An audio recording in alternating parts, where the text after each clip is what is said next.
Bwana Yesu asifiwe. Praise Lord Jesus. Namshukuru sana Mungu amenipa nafasi nisimame mbele yenu. Bwana asifiwe. Thank God for the opportunity to stand in front of you. Namshukuru sana mchungaji mtumishi wa Mungu Sanbella. I thank God for Pastor Sanbella Kwa kuniamini.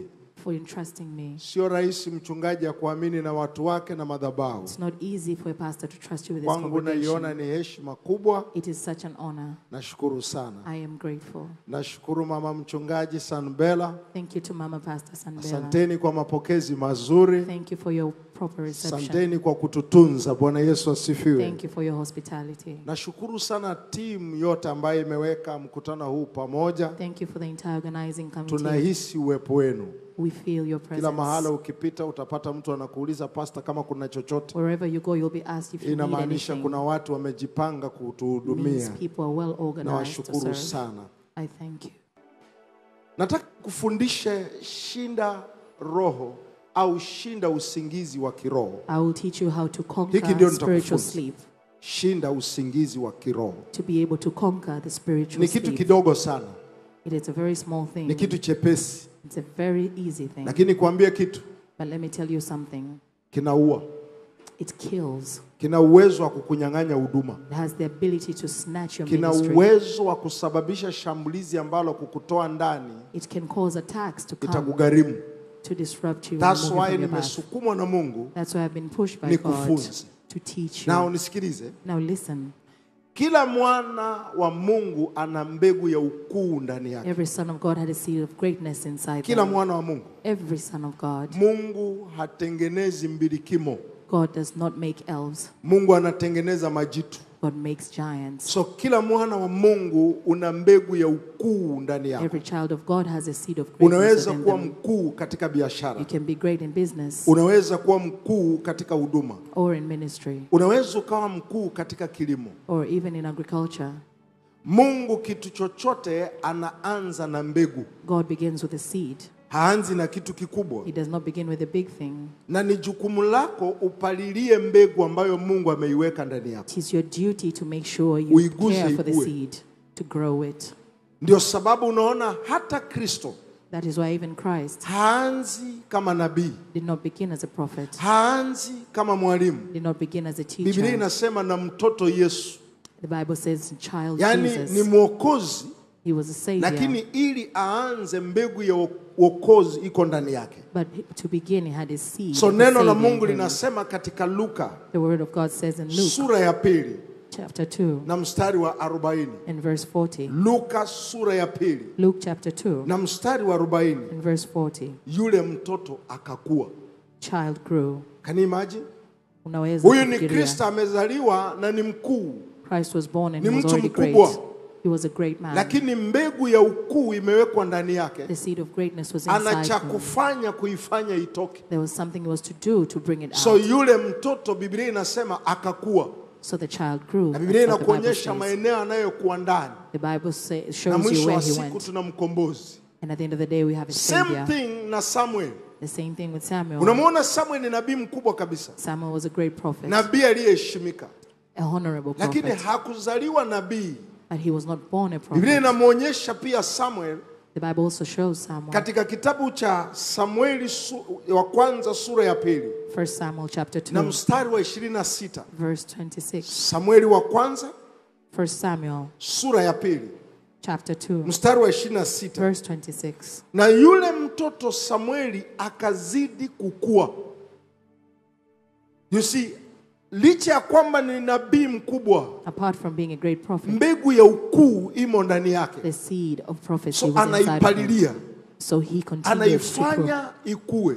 He enabled it to grow. Na sasa nakuja kwako. Now I come to you. Ndani yako kuna mbegu ya ukuu. Within you there's a seed of greatness. Chochote unachokifanya Mungu anataka uwe mkuu. Whatever you're doing, God Hakuna wants you to be mchungaji great. mdogo, There is no young hakuna pastor. mwanabiashara mdogo. There is no small Mungu business kila person. kitu kwake ni kikuu. Everything is great to God. Najuaje? How do you know? Ukiangalia Mungu akimuita Abraham, As God called Abraham, anataka kukuonyesha wewe. he wants to show you. Biblia inamsema alimuita usiku. The Bible says he called him at night Akamwambia Abraham, and told him, nataka Abraham, uhesabu nyota I want you to count the ambazo ndio stars, sisi. which is us. Sidhani kama hata wewe I don't even wakisema if you, uhesabu nyota If they say you should count the stars, Utapoteza muda kuhesabu vinyota vidogo you will vidogo. not waste your time to count the Utakuwa stars. unahesabu zile kubwa. You will count the big stars. So Abraham alikuwa anaziona zile kubwa. So Abraham would see the Anza big kuhesabu. stars and began to Mungu count. akamwambia hao ndio watakuwa watoto wako. And God said, those will be your So descendants. mbegu ya ukuu imo ndani yako. So the seed of greatness is within Lakini you. mojawapo ya jukumu ulilonalo, One of the duties you have, mojawapo ya kazi ulionayo, one of the tasks that lazima you have, ujifunze kuwa macho. you must learn to be alert, Kiroho. awake spiritually. Ukilala kiroho, If you hii sleep mbegu spiritually, itakufa. the seed will die. Hii mbegu itakata.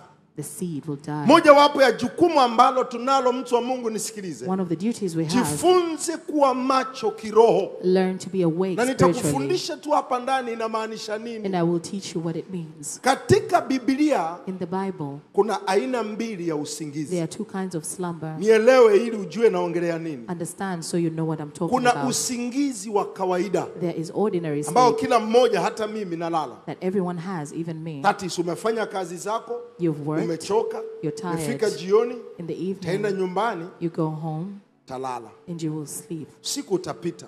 And the night will Ule pass. usingizi hauna dhambi. That kind of slumber has no In sin. fact, ukisoma katika maandiko In fact, when you read the ni baraka scripture, ambayo Mungu anakupa. it is one of God's blessings. But kuna aina ya pili But ya there's usingizi Second kind of slumber, ambao ni usingizi wa kulala kiroho. which is a spiritual slumber. Umekata kiroho. You have declined Hiki ndio spiritually. nataka tufafanue. This is what I want us to Usingizi define. huu This kind of sleep unaweza ukawa wa wiki moja. can be a 1 week sleep. Unaweza ukalala kiroho wiki moja tu. You can slumber spiritually Unaweza for 1 ukawa week. mwezi. It could be a month, Sometimes inaweza ikawa mwaka. and sometimes even a year. Haijalishi umelala kiroho muda gani. Doesn't matter how long Ule you slept usingizi spiritually. ulimwengu wa roho unauvizia sana. The spiritual realm is awaiting for you to Adui sleep that way. anautafuta.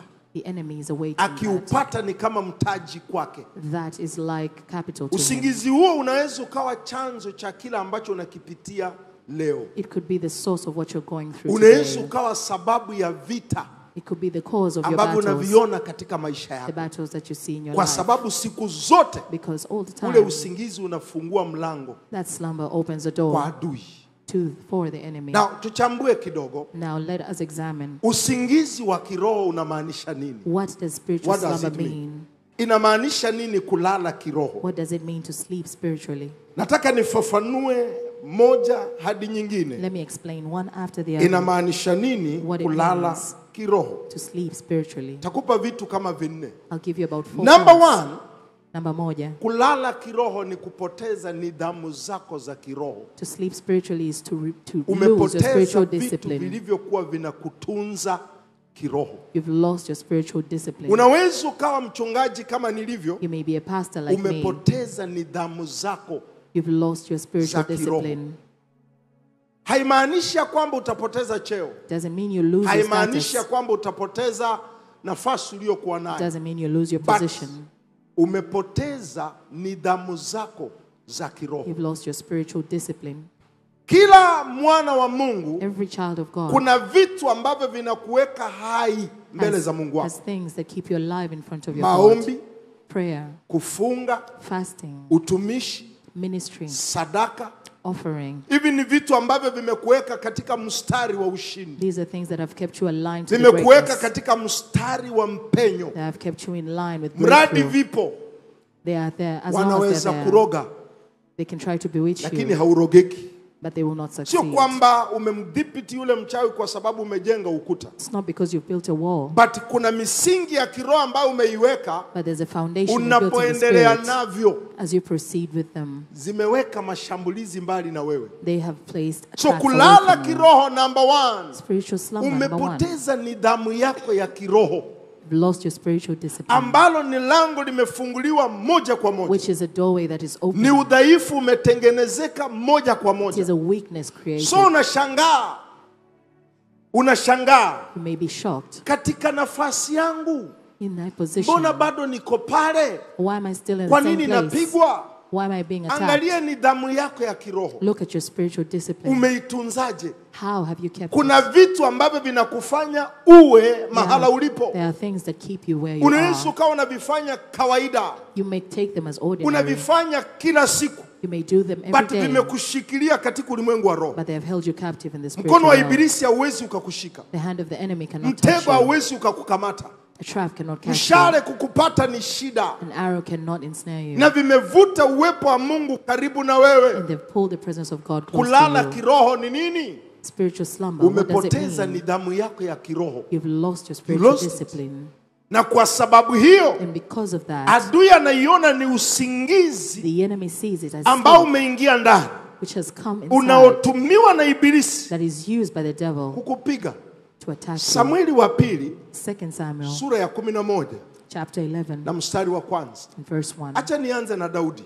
Let me begin with David. Katika uongozi wake walikuwa na nidhamu fulani. In his leadership, they had a discipline. Nimesema Samueli wa pili. I said 2 Samuel. Katika uongozi wa Daudi In David's wana leadership. nidhamu fulani. Samueli wa pili 11 na mstari wa kwanza. 2 Samuel 11 verse 1.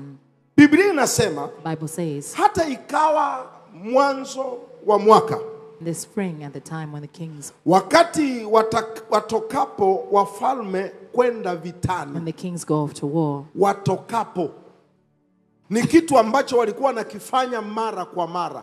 something they would do frequently. Biblia haijasema mwanzo wa mwaka walipotoka. The Bible does not say in the beginning of the Watokapo. year when they left. It said Ni as they nidhamu would yao leave. ambayo walikuwa nayo, It was a ya discipline kwamba they isee had. mwaka ukianza As the year kuna aina began, fulani ya vita wanavipiga. there were certain things they would do. Walivitumia kusogesha mipaka They yao, will use them to create their boundaries. walivitumia kutanua eneo They lao, will use them to enlarge their territories. walivitumia hivyo vita kuweka adui mbali na wao. They will use them to keep the enemy far Lakini away. Biblia inaonyesha kitu cha But tofauti. the Bible shows something Siku different. hii This day, Daudi akiwa ni kiongozi wao, as David was their leader, ameingia katika hali fulani ya usingizi, he went into slumber. hakwenda vitani. He did not go to war.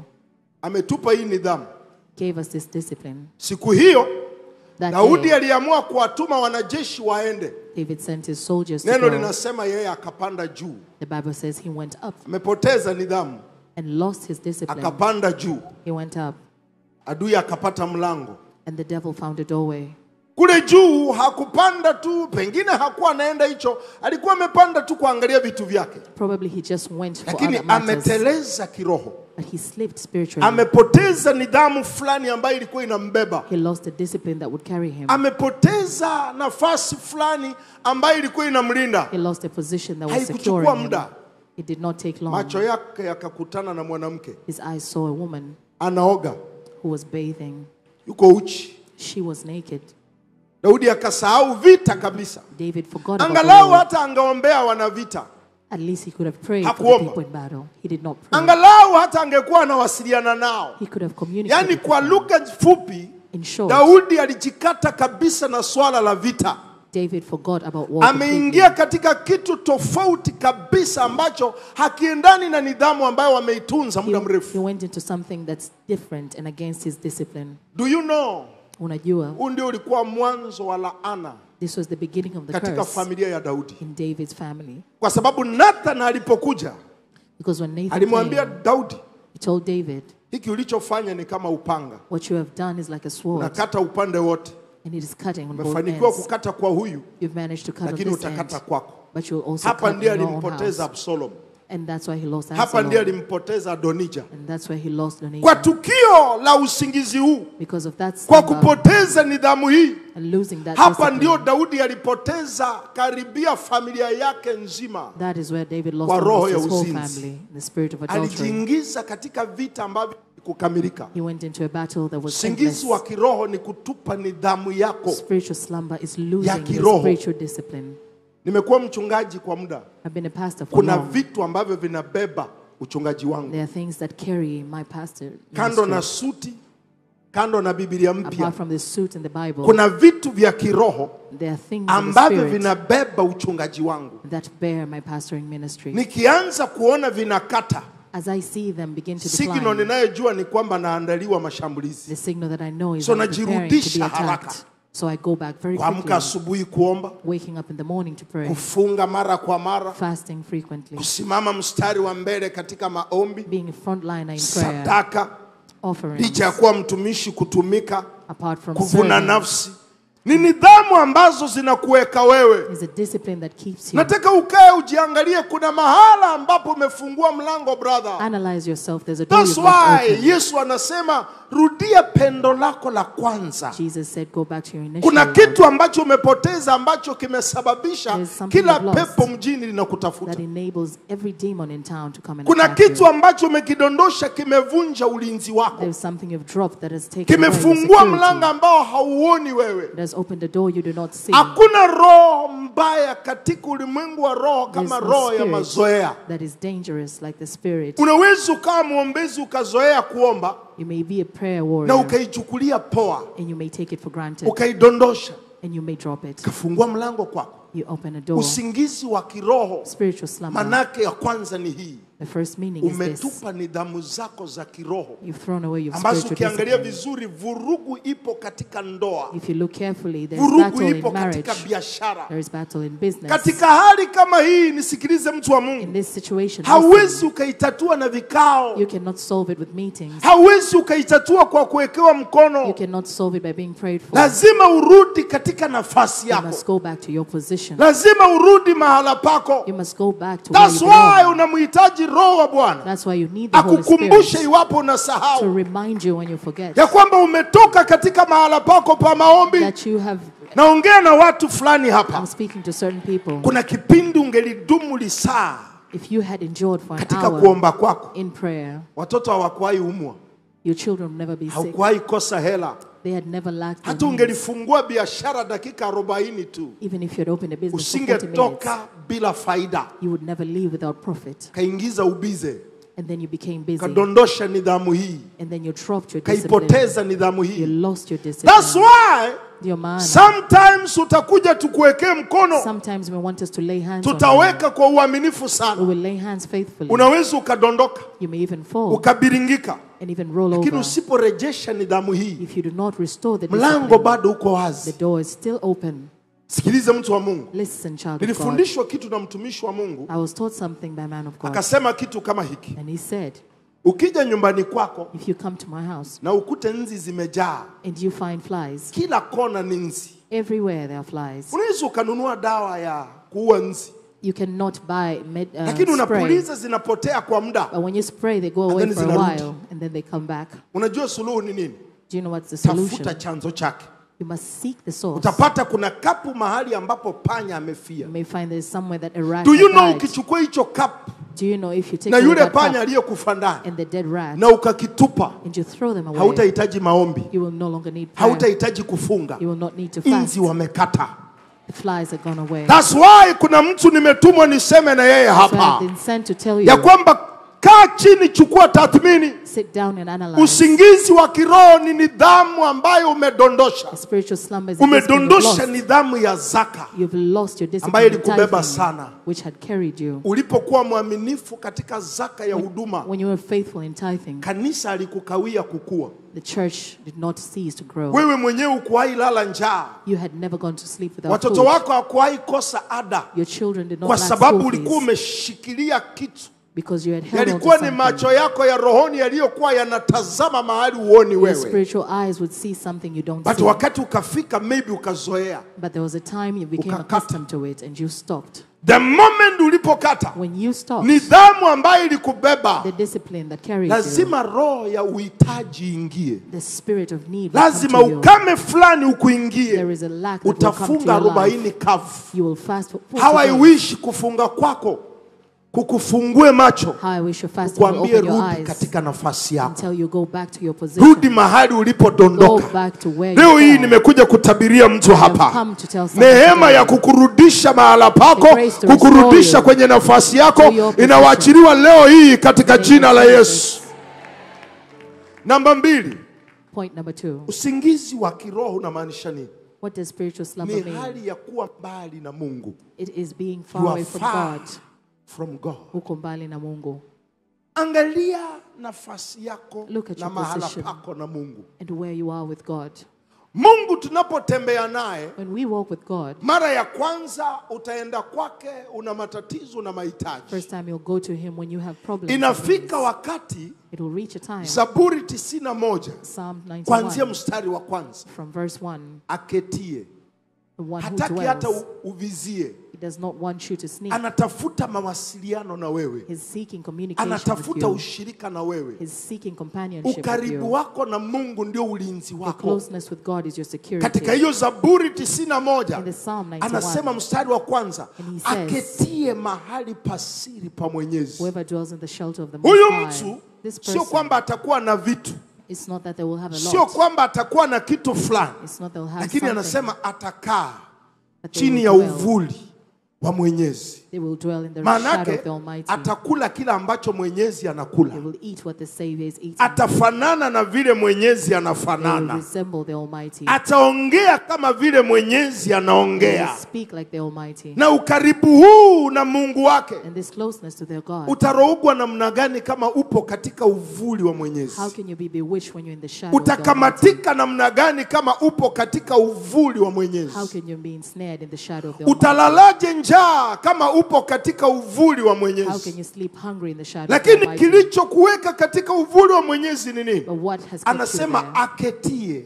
And he said, he who Yani dwells, ulitembea na ukakuta kuna around. mahala pa kukaa, and you found a dwelling na hapa place, mahala ni uweponi pa Mungu. and that's in the presence Moyo of wako God. unavutiwa naye, Your heart is nafasi drawn to yako umempa. him. You've given him your place. Usingizi wa kiroho ni kuwa mbali na Mungu. Spiritual slumber is being away from Kuna God. vitu vimeingia katikati, mtumishi. There are things that have intervened. in Unaweza the middle. ukawa mchungaji kama You mimi, may be a pastor nimekuwa like me. katika mkondo huu kwa muda. I've been in this path Kuna for a long vitu time. vinaingia katikati. There are things that interfere. Shetani akija haji kama shetani na pembe. When the devil comes, he doesn't Biblia come with inasema horns. anakuja kama malaika wa nuru. He comes like an angel of light. Uinjilisti sana, An kutembelea evangelist, washirika sana, going to visit muda members of mwingi the church, kujua hali zao, taking on lakini huna people, muda na Mungu. but you don't have time for God. Kaingia katika usingizi wa kiroho. You go into spiritual So slumber. ukashangaa, So you may be kwa sure. nini wale ambao ninawahubiria wanafanikiwa, Why do the people I preach mimi to succeed, ninazama?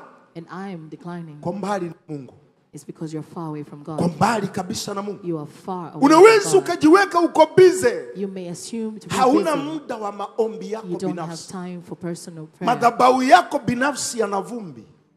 Your altar is dusty. Ukumbuki mara ya mwisho ambapo ulidumu kama lisaa mbele za You Bwana. don't remember the time you dwelled for an hour in the Ukumbuki mara ya presence mwisho of God. ambapo ulifungua Biblia ukamaliza kitabu You don't kizima, remember the last time you read a whole book Yohana of the au Bible. Luka au Mathayo. John, Luke, or Matthew. Ukumbuki mara ya mwisho ambapo ulipiga magoti ukamsubiri Mungu aseme na You don't wewe. remember the last time you Mefika felt mahala God to sauti speak. ya Mungu huwezi ukaipata You tena. can no longer hear the voice of God. Unategemea ulale uote ndio Mungu aseme na You wewe. want to sleep so God can Manake speak in a uko dream. mbali You are na Mungu far wako. away from God. Adui anapopata hii When the nafasi, enemy gets this opportunity, shale kupenya ni rahisi, it's very easy for an arrow to come mtego to you. kukunamanasa ni A rahisi, trap can ensnare you very mkono wa quickly. ibilisi kukaa juu yako inakuwa The rahisi. hand of the devil will be upon you. Tunashangaa kwa nini mapigo Jumatatu mpaka Ijumaa. So you'll be shocked at the attacks Kwa that nini come ni to kama you. unabadilishiwa mkono, ukitoka kwa pigo hili unaingia kwa pigo hili. You move from attack to attack, Umbali na Mungu wako. being far away from God. Mungu alipokuokoa When God delivered you, hakuwa anatafuta washirika. He was not looking for Mungu members of alikuwa the anatafuta congregation. rafiki. He was looking for a friend. Mungu anapenda sana ushirika wako, He loves having muda wako companionship with binafsi na yeye, you. Your personal time with wakati him. wako na yeye. Your time with Mungu him. anadhamini sana ule muda wako wa kila asubuhi. God values your time. That's Every why, morning. nisikilize mtu wa Mungu, That's nikupe why. mfano. Listen as I give you an Kwani example. Adam na Hawa walikosa nini kilichosababisha mapigo haya yote? What did Adam and Eve do wrong to cause this? Alipoteza ukaribu wake na He Mungu. lost his closeness with Nilidhani God. ni kukula tunda ndio lilifanya waadhibiwe, I thought it was eating the fruit lakini that caused the kumbuka, punishment. hata baada ya kula tunda, But remember, even after eating the Mungu fruit, bado alikuja tu, God still came kwa sababu alitaka ushirika na wao. because He wanted companionship. But with them. angalia kilichopotea. But look at what they lost. Adam, Adam, mko wapi? where are you? Mbona naona mko mbali? Why do I see that you're Kasema, far away? Bwana, And he said, Lord, tulisikia sauti yako, tumeamua kujificha, we heard your voice and decided tumeamua to kuwa hide. mbali kidogo na We've wewe. decided to be far away Keep from you. distance. We've kept a distance to Marathon Miaka Valley. 2000 2,000 waliishi chini ya years. laana. They lived under Mauaji curse. yaliingia katika familia yao. Death came into their family. Vurugu ziliingia katika familia yao. There was conflict and Kipigo ni chaos. nini? Walipoteza nafasi yao mahala pao na Mungu. They lost their position. Namuombea with mtu God. hapa leo hii. I'm praying for someone today. Kuna mahala fulani uko mbali sana na Mungu There's a wako. way you're far from God. Mungu hawezi akakuacha. God cannot leave Lakini ni you, wewe uliye na uwezo wa kumwacha. but it is you that can leave Angalia God. shughuli zako. Look at your business. Angalia hatua zako za kila siku. Look at your steps. Umesonga every day. vipi karibu na Mungu? How have you advanced closer to God? Anachopima Mungu wako What God measures sio kazi unazomfanyia. is not the work that you do for Him. Anachopima Mungu wako What He ni measures ukaribu ulionao na is yeye. the closeness that you have with Him. Nikupe mfano kidogo. Let me give you an example. Naona mko wengi hapa. I see there's a lot of you Do you here. know hizi taa zikizima hizi? Do you know when the lights go off Zimezima zote hizi. and all of them go Na off wote tuanze kupiga nduru hapa. and we began to scream? Mke wangu akilia, When my wife cries, hata kama yuko katikati pale, even if she's at the nina center, uwezo wa kutambua mahali alipo. I can notice where she Kwa sababu is. gani? Why? Ukaribu nilionao The closeness I have, naijua paka sauti yake. I know her voice. I know it. Naijua. Nitashindwa sana kuokoa wawili watatu hapa. I will fail to Licha ya save kwamba two of unalia you, ukisema saidia, saidia. regardless of how much you Lakini cry for help. sitajua ni nani. But I will not know who's who. Sitakujua vizuri. I will not But know you. mke wangu nitamjua. But I will know my Mtoto wife. wangu akiwepo nitajua. Nini kinachofanya leo hii hata sauti ya Mungu huwezi ukaisikia? What is hindering you from hearing the voice of Usingizi wa God? kiroho Spiritual ni slumber kuwa mbali is being na far Mungu. from God. Leo hii pokea neema ya kurudi karibu Receive naye grace. katika jina la Yesu. Receive the grace to go back Ushirika to wako Him. na Mungu unapona leo hii Your katika partnership jina la with God is Yesu. being restored in Namba Jesus' tatu. name. Point number 3. Usingizi wa kiroho ni nini? What is spiritual slumber? It's to be spiritually inactive. Ni kufa kiroho. Inactive. Hauna hatua yoyote. You have no steps. You do Ya not move kiroho. spiritually. Imani yako haina matendo. Your faith is not accompanied by works. Unamwamini Mungu vitu, You trust in God, unatarajia vitu, You expect lakini from God. huna hatua yoyote but you do not advance. inayokuelekeza katika kupata unachokitaka. You do not walk towards what Nataka you want to nisimame attain. kwa madhabahu haya na unisikie I vizuri. want to stand on this altar and hear me well. Nisikilize mtu wa Mungu. Hear me well, child of God. Mungu tuliye naye hatufanyii kazi. The God that we have does not work Mungu for tuliye us. naye anafanya na sisi kazi. God works with us. Mungu hakufanyii. God does not work Lielewe for hili you. na ulitunze mahala. Understand this and take note Mungu of it. hatufanyii God kazi. does not work for Mungu us. anafanya na sisi He works kazi. with us. That's why Biblia inasema That's why the Bible wakaondoka. says they left. Wakaondoka. They departed. Wakihubiri kila mahala. As they preached Mungu everywhere. akifanya kazi pamoja And nao. as God was working with them. Maanake That is Mungu hatakupa tu mafanikio. God will not just give you Kuna success. cha kufanya katika neno There lake is something you must do in ambacho His word. kitakuunganisha na mafanikio Which will yake. join you to His Mungu success. hatakupa tu uponyaji. God will not just heal you. Kuna cha kufanya katika neno There lake is something you must do according to ambacho His word kitakukutanisha na uponyaji. that will join you to Unalala healing. kiroho. Unalala You kiroho sleep spiritually. wakati ambapo unamwamini Mungu, As you trust God, ufanyi chochote. you do not do anything. Ni mchungaji, You're a pastor. nitatumia uchungaji kama mfano wangu. I will use pastorship as an Naomba example. Mungu azidishe kanisa, I pray for God to enlarge the Alijaze. church, to fill the church, lakini sifanyi chochote. but I don't do anything. Sina uinjilisti, I do not have sina evangelism. maombi, I do not pray. sishuhudii, I do not sina testify. kipeperushi, I do not have flyers. sina mkutano wowote. I do not have But prayer unajua meetings. nafunga, But I fast Mungu lijaze kona zote. and ask God to fill me up. Pale umelala kiroho, I have slumbered you are spiritually. asleep. Na adui atatumia hiyo nafasi kukudhihaki. And the devil used that opportunity That's to why attack katika you. mambo ya Walawi sura ya 9 That's why in the book of Leviticus, na chapter mstari 9, wa 6, verse 6, mambo ya Walawi sura ya 9 Leviticus chapter na 9 mstari wa 6, and verse 6, nisaidie kuisoma. Unaweza ukaisoma? in English.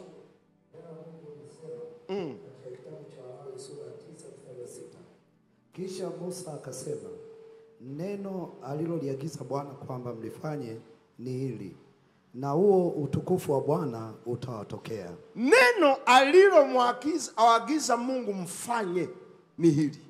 what the Lord has commanded you to do. Mkishalifanya, Once you do it, manake kuna kitu ambacho natakikana nifanye. there is something I must Anasema do. And mkishalifanya, he said, when you do it, na huo utukufu wake and that glory utajifunua. of the Lord will appear to you. So usingizi wa kiroho ni wakati ambapo somebody unamwamini Mungu atende mambo makuu, Spiritual slumber is when you trust God but to do great haufanyi things, chochote but you do not do cha anything kukufanya uwe mkuu. to enable you to be great. Unamwamini Mungu akutendee mlango mkubwa, You trust God to open but big doors for you, hufanyi chochote, but you do not do upo anything. tu, You're just there. umelala kiroho. You're asleep That's why spiritually. unaona wote waliokuja kwa Kristo That's kupata why muujiza, those who came to Christ to seek including miracles, aliyekuwa amepoozwa, including the one who had, amepooza kiwango cha kubebwa na watu watatu, including the one who was lame kashushwa, and was brought down amewekwa mbele ya Kristo. and was placed before Angalia Christ. uone, And look, Yesu alipomtazama when Jesus looked at akamwambia, him, sasa brother, and he said, now brother, umesaidiwa, umebebwa, you have been carried. wamebomoa dari, haukuwepo, They have broken the roof. wamekushusha, They haukushughulika, have brought you down. You've done ili nothing. nikusaidie upate For uponyaji, me to heal you, chukua kitanda chako, take up your bed ondoka. and leave. Jaribu kutafakari, Now try to think. jaribu kufikiria. Try to think deeply. Kumbuka amepooza, Remember, he was lame. walimbeba watu watatu, 3 people carried him. wamemsaidia afike mbele za Bwana. They helped him and Mimi took him before the nilidhani Lord. Yesu akimuona tu, I thought when kwa Jesus found sababu him, nerves zimekufa, because his nerves were nilidhani dead, hata Yesu atadondosha machozi ya huruma, I thought Jesus would even amwambie cry mwanangu, and say, my umeteseka child, sana, you have suffered. kaweke miguu, atigize magoti kidogo, And he would touch his feet and apumue shake them ndani. and say, Yesu aendi hivi, anasema huu muujiza lazima tuufanye wote, and Jesus said, we must huu perform this miracle muujiza lazima together. tushirikiane. We must partner. Sasa wewe, Now you, hao waliokubeba, kaa those who pembeni, have carried you, go chukua aside. kitanda chako. Take your bed. Hivi unaona ni mawazo gani yaliyoingia kwenye akili ya huyu jamaa? Do you know what this person was thinking? But ili apate uponyaji wake, But for him to receive his healing, alianza kujikokota, he began to pull aliweka himself, juhudi kiasi fulani, and he put up effort, anajaribu kuinua mkono lakini ni kidole kinainuka, tried to lift his hand, na but the kila finger came up. juhudi aliyoifanya Mungu anaingiza nguvu zake With ndani. every effort that he made, Kila God juhudi placed his power. anayoichukua Mungu anapumua ndani, Every time he tried, na God mwisho wa breathed on siku him. tunaona mwenye alikuja amepooza, And at the end of the day, the amebeba lame person kitanda chake, carried his anaondoka bed. nacho, amepata uponyaji. He left Manake Mungu hatufanyii, God does Mungu not do it anataka for us. tufanye na yeye. God wants us to Mungu partner with anataka tushirikiane na yeye. wants us to partner with Umelala him. kiroho dada, You have slept spiritually. una juhudi gani What do you do? What ambazo is your unaziweka, effort? What effort do you place zinazozaliwa na neno la Bwana, that is born by the word of God? zinazozaliwa na kila ambacho Mungu That is amekufunulia, born of what God has revealed to you. zinazozaliwa na kila ambacho umekitambua katika neno la That Bwana, is born that what you've learned from the word ambacho of kina God, uwezo wa kuingiza nguvu za Mungu ndani. which can bring God's Zikutoe power into mahala your life ulipo. to deliver you from Namba where you 3 are. au namba 4, Point number usingizi 4. wa kiroho ni nini? What is spiritual slumber? Ni nini maana ya usingizi wa kiroho? Ni kuwa mzito kwa vitu vya Mungu, Is to be heavy in the matters of mzito God.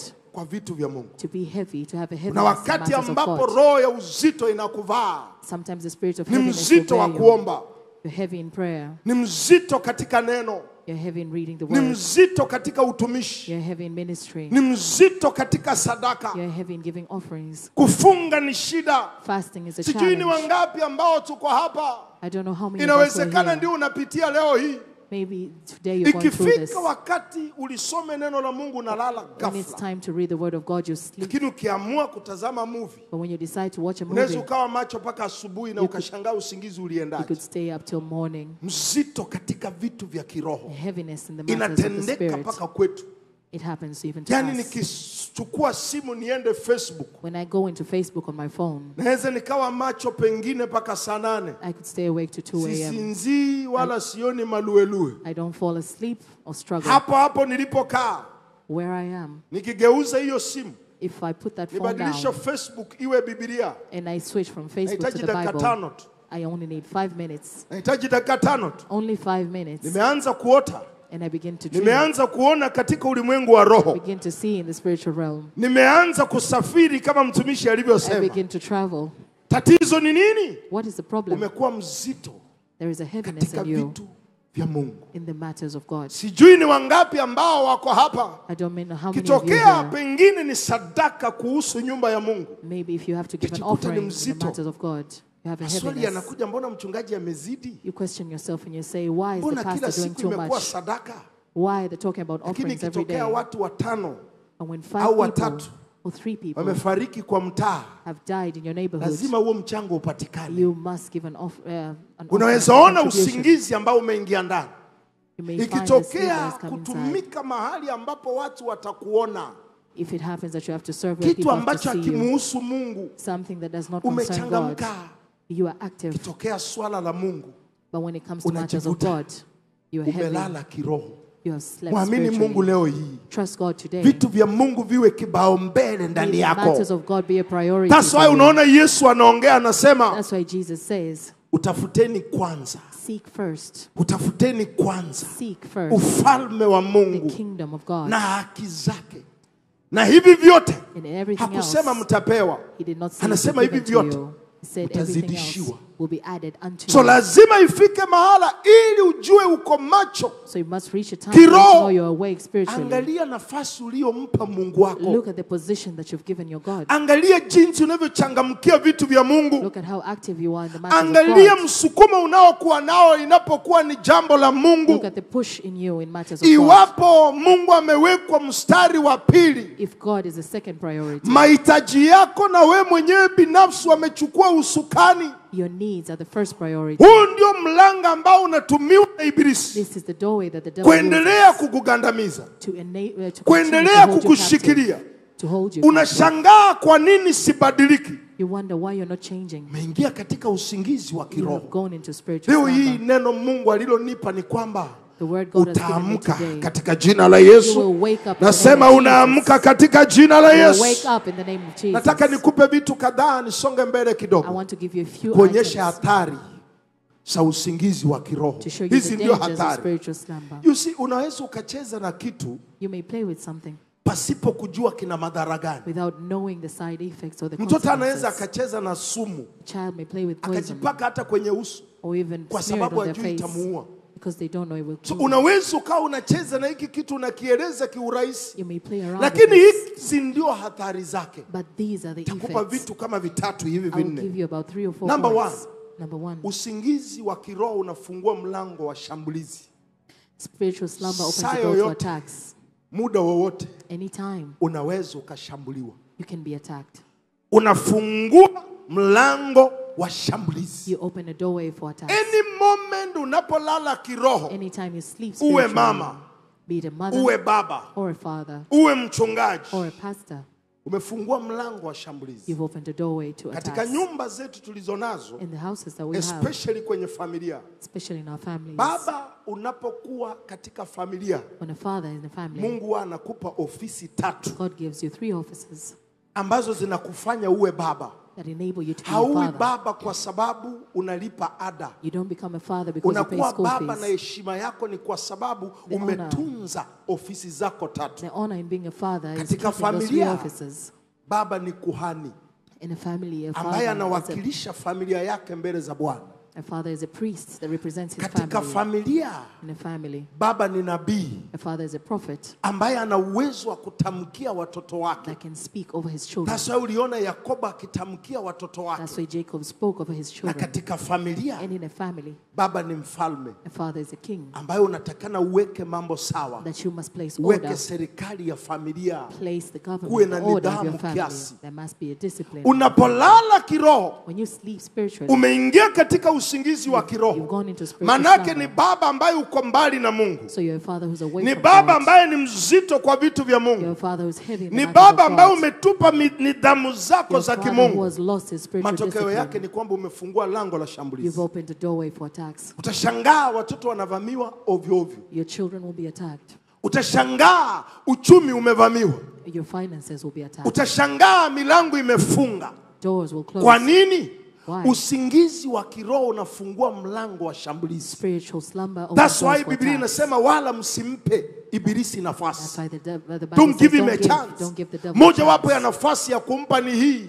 One of the things you should not allow is this. Anavutiwa na usingizi wako wa kiroho. He's attracted to a Kitabu spiritual cha slumber. Mathayo The book of Matthew, sura ya 13 chapter na 13, mstari wa 25. verse 25. Yupo adui ambaye anavizia tu, There is an enemy who is anasubiri. waiting Mathayo patiently. 13 Matthew 13, na mstari wa 25. verse 25. Biblia inasema, The Bible says, lakini watu walipolala watu walipolala, hakukuwa na kitu kingine ambacho kilimvuta huyu adui. Unajua, there was nothing else that Biblia attracted the enemy. haijasema watu walipofanya kitu kingine walilala, The Bible says when people na do other things, kitendo they chao slept. cha kulala, Biblia inasema akaja adui When they slept, the enemy came akapanda magugu. and he planted. Magugu ni nini? And what are these thorns? Vitu ambavyo huvihitaji. Things that you do not need. Hakuna anayetaka umaskini, There's no one that wants poverty. hakuna anayetaka magonjwa, There's no one that wants hakuna sickness. anayetaka kushindwa. There's no one that wants to fail. Kumeingiaje katika maisha yako? How does it come into your life? Umekuwaje mtu ambaye una uhitaji wa kupitiliza? How do you become a person who's Watu endlessly needy? walipolala, When people slept adui akaja The enemy akapanda came. magugu. and planted weeds. Ukiendelea kusoma hili andiko, When you continue to read ilikuwa this ni word, gharama kubwa sana kuja kuyatoa. it was a high price to pay to remove those weeds. Aliyapanda kwa siku moja, Planted them in one day, lakini yaliendelea kumea mpaka siku ya kuvuna ngano. but they continued to grow until when it was Haya time ndio to harvest the wheat. madhara ambayo utaingia ndani katika usingizi wa kiroho. These are the effect of spiritual Tafungua slumber. mlango wa mashambulizi. You'll open the door As a for pastor, attacks. Kama tafungua mchungaji, mlango wa mashambulizi. You'll open doors Inaweza for ikaja attacks. kwenye huduma, may come in ministry, inaweza ikaja kwako mwenyewe, It may come to inaweza you. ikawa kwenye kusanyiko unalolilinda. or even in your congregation. That So you usingizi wa kiroho, madhara ya kwanza, live. So first effect of unafungua spiritual slumber mlango wa mashambulizi. opens the door of Haitakupata wewe katika jina la attacks. It Yesu. will not come to you in the name of Jesus. Zakaria sura ya 3 na mstari wa kwanza hadi wa pili. Zechariah chapter 3 verse 1 and Anaongea 2. kuhusu Yoshua. He speaks about Joshua. Moja wapo ya maandiko ambayo yalinisumbua kwa muda mrefu One of zaidi. the scriptures that had been battling with me for a long time. Zakaria sura ya 3 Zechariah chapter 3 mstari wa kwanza verse 1 hadi wa 3. to 3. Neno la Mungu linaonyesha, The word of God shows. anasema kisha akanionyesha Yoshua Then he showed me Joshua, kuhani the high priest, mkuu amesimama mbele ya malaika wa standing Bwana. before the angel of the Lord. Angalia kinachofuata. Look at what follows. Na shetani And Satan amesimama kwa mkono wake wa kuume standing at his right side kushindana naye. to accuse him. Hao, Vipi. huyu ni kuhani wa Mungu, huyu This is a high priest. anamtumikia Mungu, He serves ni God. mtumishi pengine kama mimi, He is a servant but of God. shetani amepata ujasiri, But the enemy had the audacity amekaa kwa mkono wake wa kuume, to stand at his right side anashindana naye. to accuse him. Inamaanisha chochote anachofanya anakiharibu, So whatever he did, he would destroy. chochote anachotafuta Whatever anakizuia. he sought out, he would This is the hinder. meaning of it. Kuna maana. Ukisonga mbele, Biblia inasema As you go further, the Bible says, Mungu alipokuja akasema, when God Mungu came, he said, akukemee shetani, the Lord rebuke you, hiki Satan. si kinga This is not a shield kilichotolewa that was ndani ya removed. moto. Yani Fire. ili adui apate ujasiri wa kukaa For the kwa devil mkono to wa have kuume wa the Yoshua, boldness to kuna stand kipindi beside Yoshua Joshua. alisinzia There kiroho, was a time Joshua slumbered adui spiritually. akazima moto ndani yake. And the devil Yoshua lighted the akaondoka fire. katika uwepo wa Mungu. Joshua left the presence of God. Adui akichukua nafasi hiyo, And the enemy stood in that position. akasimama kwa mkono wake wa kuume, And he stood at his right side. akaanza kushindana naye. And he began to accuse Pona him. pona ya Yoshua ilikuwa wapi? How was Joshua saved? Yoshua ilibidi ajirejeshe katika uwepo wa Bwana. He went back into the presence Do of you God. know adui alifika mahali mpaka akamvalisha vazi. When the enemy even placed Biblia a garment on inasema him, Yoshua alikuwa amevaa vazi chafu sana, Joshua had a dirty garment on. inafanya kila mtu anamkataa, And everyone rejected him. kila mtu hataki chochote naye. No one wanted anything to Kwa do with sababu him. gani? Why? Mungu anasema hiki ni kinga kilitolewa ndani ya moto. God said this was a shield that was Walimuondoa removed from Yoshua katika uwepo wa fire. Bwana, They removed Joshua from the presence of alikaa God. mbali na Mungu, He was away na from God. kipindi ambacho Yoshua alikaa mbali na Mungu, And while Joshua was away adui from God, akamuingilia. the enemy went into him. Mojawapo ya shambulizi la usingizi wa kiroho One of the attacks ni that come with kufungua spiritual mlango wa slumber. shambulizi. Namba 2, Point number 2. usingizi wa kiroho unafanya nini? Usingizi is- wa kiroho unakufanya upoteze fursa za kimungu, Spiritual slumber makes unapoteza fursa you lose za godly kimungu. opportunities. Mungu wako huwa anafungua mlango, Your God opens huu ni doors. mlango wa kukuinua. It's a door that will uplift Mungu you. wako huwa anaamua akutembelee When God decides to visit ili you, ageuze umateka wako. to turn Mungu wako huwa captivity, anatafuta nafasi, analirusha neno lake kwako. God will send his word to you Nisikilize. from time to time. Unapolala kiroho, When you sleep spiritually, unafumbwa macho, you are blinded. unapoteza fursa You lose za opportunities kimungu. that are godly. Katika Luka 19 In Luke chapter 19, mstari wa 41 verse 41, kuelekea chini, going forward, Yesu anaongelea watu fulani ambao walipoteza fursa za kiroho. God speaks about people who lost godly Na opportunities. anasema katika Luka sura ya 19, He says in Luke 19, anasema ukiendelea kusoma paka chini, anasema If you read further, he says- anasema alitembelea mji, he said he visited na a city. alipoutembelea mji And when he visited the akaanza city, kuulilia. he began to weep. Mimi nilidhani alikuwa anaulilia kwa sababu kuna kitu fulani wamefanya ambacho sio. I thought it was because Akaanza there's something kuulilia that was done mji. that was wrong. He began to mourn. Ukitaka kujua anaulilia kwa nini, He wanted to, katika he wanted to mstari know wa why he 42 grieved. In verse anasema 42, hawakujua majira ya kutembelewa kwao. they did not know They the did day not that- know the hour of their visitation. hawakujua majira ya kutembelewa. Mungu amekuwa akipita akuinue, God has come so lakini he can anapata uplift uko you, busy na mambo yako. but he finds you so Ulishalala occupied. kiroho. You have slept Mungu spiritually. anapitisha mafuta akuponye, And God places lakini anointing anakupata on macho you, yako mazito, and but your eyes are heavy. haumuoni wala You haumtambui. do not see or Then recognize him. uponyaji wako unaahirishwa, Your healing is postponed. muujiza wako Your unaahirishwa, miracle is postponed. ukomaji wako Your unaahirishwa, maturity is postponed. kupandishwa kwako Your unaahirishwa. uplifting is Anasema postponed. kwa sababu hawakujua majira ya kutembelewa They did kwao. not know the time of their visitation. Unapolala kiroho, When you sleep spiritually, unapoteza fursa you lose za kiroho. opportunities that are Leo hii fursa zako zinarejea tena katika jina la Yesu.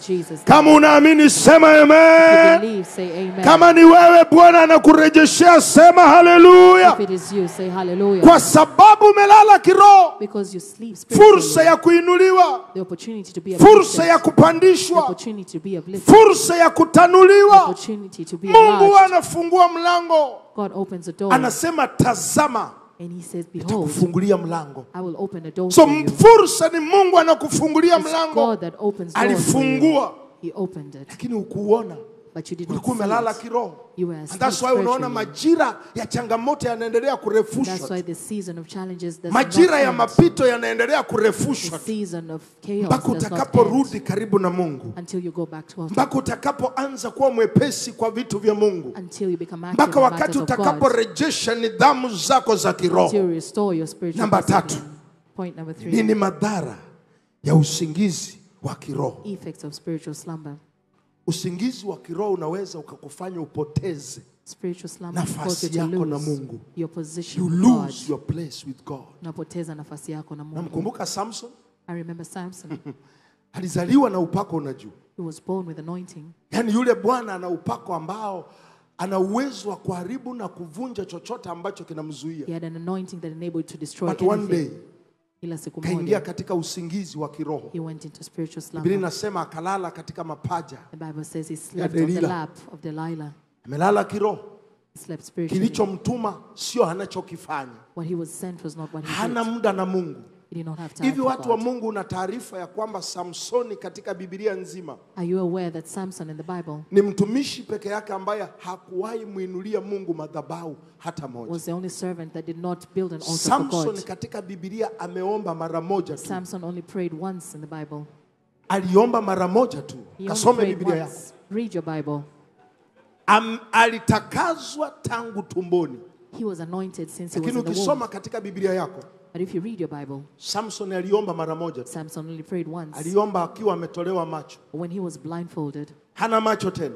when he no longer Ndipo had sight, alipoinua sauti yake. he lifted up his Akasema, voice Mungu ukinitendea mara moja and tu. said, God, if you do this for me once, Hilo ndio ombi peke yake. that was his only prayer. Na Abdani aliomba hilo ombi kwa muda wa kama wa dakika 10. And I think he prayed for only 10 minutes. Alichofanya na hilo ombi la dakika What 10, he did with that 10-minute unajiuliza prayer, angeliomba wiki ingelikuaje? what if he had prayed for a week? Angelikuwa mtu wa maombi What ingelikuwaje? if he had prayed Licha ya kwamba consistently? ametolewa macho, Apart from the fact that his licha eyes ya were kwamba removed, ameshushwa kiwango hicho, apart from the fact that he was kasome demoted, Biblia. read the Samson Bible. aliomba mara moja tu.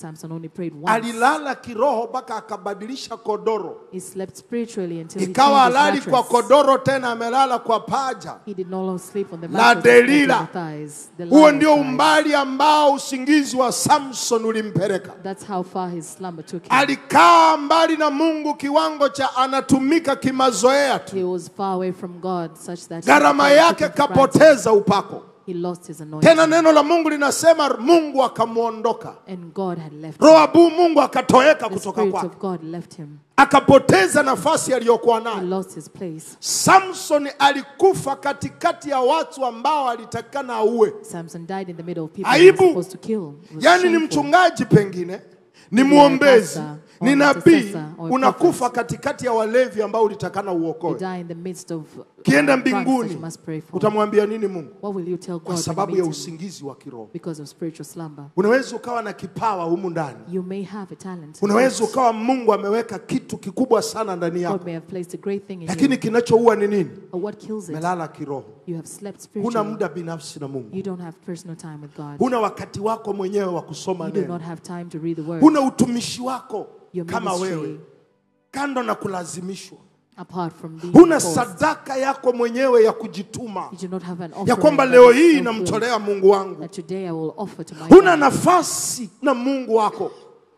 You don't have a place with God. Matokeo yake unapoteza kila ambacho Mungu alikupa. So you lose Leo what hii, God has given you. kama Samson alipoomba mara moja tu, Just as Samson prayed once na sisi today, tutaomba mara kadhaa we hapa. will pray several times. Mungu aliyejibu Samsoni atakujibu leo God hii. that answered Samson will Unaondoka answer na you. huduma yako iliyopotea katika jina la You will Yesu. leave with your restored Unaondoka ministry. na macho yako ya rohoni tena katika jina la Your Yesu. spiritual eyes will be restored. Unaondoka na uwezo wako wa kibiashara katika jina la Your Yesu. business capability will be restored.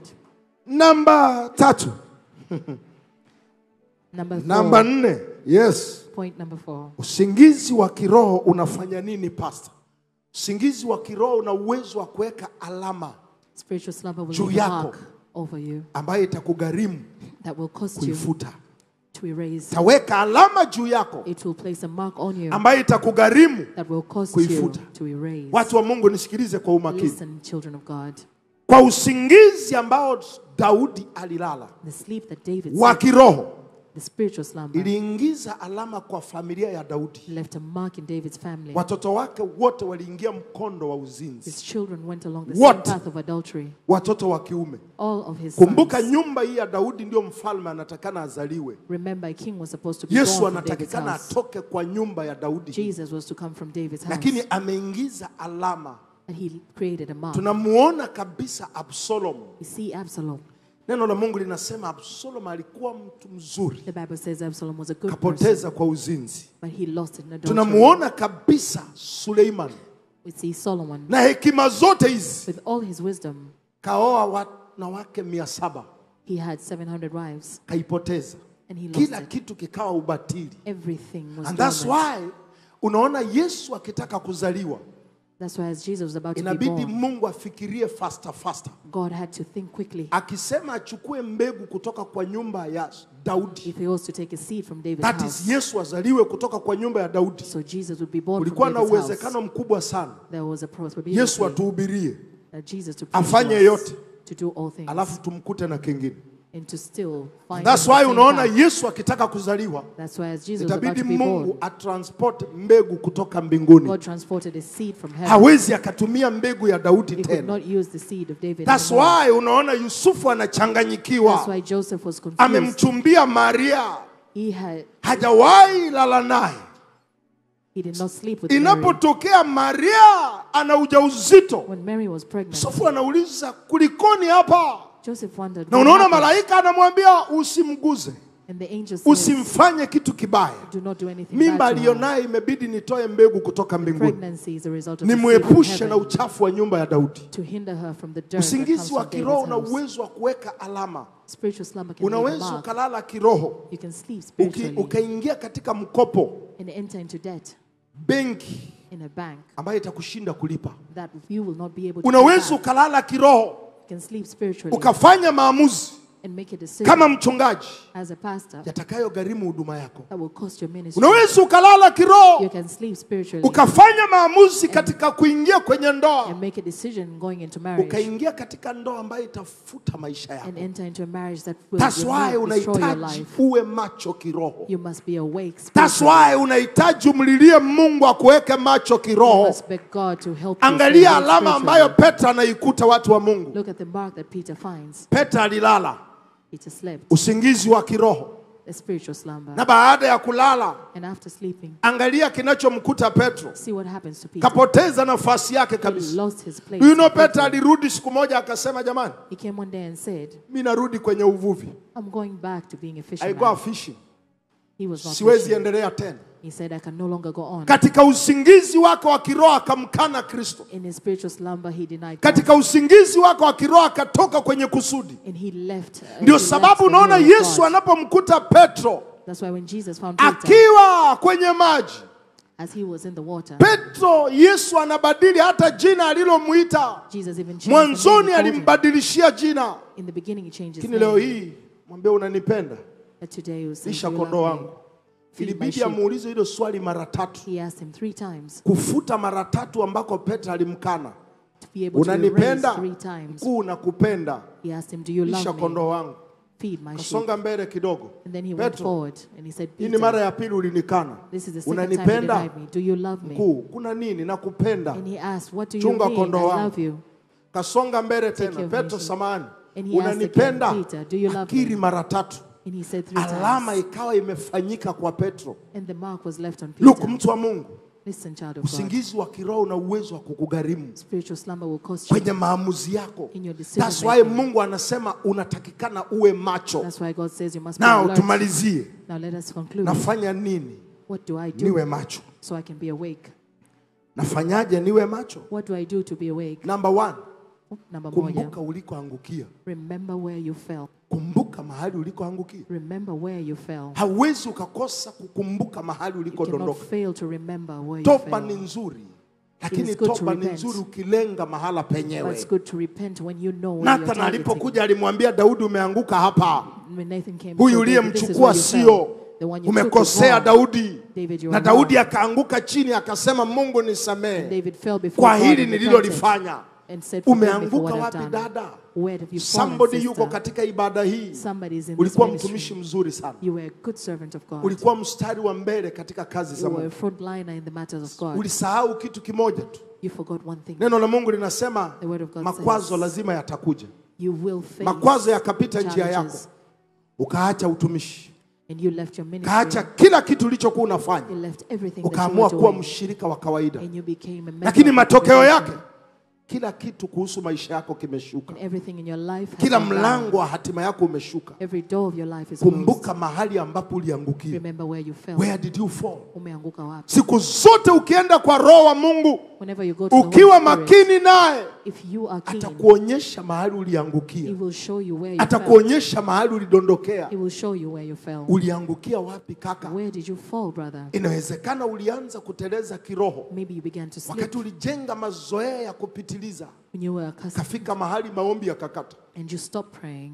Ulikuwa na agano na Mungu ambalo ulikuwa unafunga kila Jumatatu ukaacha. You had a covenant with God to fast. Ulikuwa every na Monday. nidhamu ya kifedha ambayo usingeliguza You had zaka financial yako discipline. liwe na lisiwe, ukakata. You stopped tithing. Kaanza kufika mahali ambapo ulikuwa na huduma nzuri ya kuwahudumia watumishi wa Mungu, You had ukaiacha, ministry and you stopped it. ukadondoka kiroho. And you fell spiritually. Usingizi wa kiroho, njia ya kwanza ya kutatua, The first way to deal with uliangukia spiritual wapi? slumber, understand where you Rejesha fell. kilichochukuliwa. Restore what was taken Rejesha away. mlango huu ambao adui aliufunga kwako. Restore the door that the devil closed Rejesha upon you. nafasi hii ambayo Mungu aliifunga Restore kwako. the place that God had given Kuna you. miaka ya nyuma nimejenga huduma yangu katika kusoma vitabu, Years back, I had built my ministry on reading na books. kila mwaka huwa nasafiri, And every year I travel. na kila ninaposafiri narudi na rundo la And vitabu. when I travel, I come with a bunch of Nimejijenga books. katika kusoma. I build myself in Naamini reading. sana katika library yangu. I understand. I So believe in mwaka my fulani library. ukafika nikajiona nina vitabu vingi vya kutosha. So a certain year, I believed I had a lot of books. So sikutaka kwenda kununua vitabu. So I didn't want to buy any more books. So mwaka ukapita, sikwenda. A year passed. Mwaka and I wa did pili not go. sikwenda. Second year, I didn't go. Kilichonikuta, What kila happened? kitabu ambacho nilikuwa nagusa Every book that I najiona kama touched, nishakisoma. I felt na like I'd already kidondosho. read, so I dropped it. Kila mahala ninapogusa naona hii nishaijua. Everywhere I touched, I felt Bila like I already kujua ya knew kwamba this. katika usomaji niliyokuwa nasoma, Without realizing that I was kumbe reading, ndio as I was ilikuwa reading, inanichochea katika kuomba zaidi. it Ndio ilikuwa inanichochea katika kusoma Biblia. fueled me in reading the word Nikafika and mahala praying. nikienda kusoma Biblia, And it reached a time naona when I kama was hii reading the word, nishaijua. I thought I knew Huduma everything yangu already. ikaanza kushuka. My ministry began to decline. Milango ikaanza kufunga. And doors began to close. Miradi ikakwama. And projects were Hakuna failing. ushuhuda. There was no testimony. Ndani hapa nikaanza kuhisi uoga. I began to feel Mara fear. mbili nikahisi nikimbie mji. Twice I felt like leaving the Nikataka city. kubadilisha taaluma. I wanted to change my profession. Nikakaa chini. And I sat down Nikamuomba Roho and Mtakatifu. asked the Holy Spirit, Peleleza moyo wangu. investigate, search Nionyeshe ni me, nini ambacho niliharibu. show me what Ni wapi where I failed. nilipotea.